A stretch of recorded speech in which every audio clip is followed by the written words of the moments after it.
Čuch je často podceňovaný vnem. Vône nám vedia pomôcť na rôznych úrovniach, preto je aromaterapia súčasťou môjho života.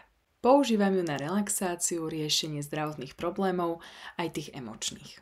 Preto dnes aj ty daj pozornosť tvojmu čuchu. Pokiaľ doma vypekáš, všimni si, ako na teba vôňa čerstvo upečených koláčov pôsobí. Jej sladkosť ti dáva nejaký pocit. S vôňami sa nám totiž spájajú spomienky, či už tie pozitívne alebo aj negatívne. Ak zistíš, ako na teba aká vôňa pôsobí, vieš sa s tým pohrať a vyvolať si pomocou čuchu príjemné pocity. Aká vôňa pre teba znamená bezpečie? Aká kľud a pohodu? A aká ťa napríklad nabudí?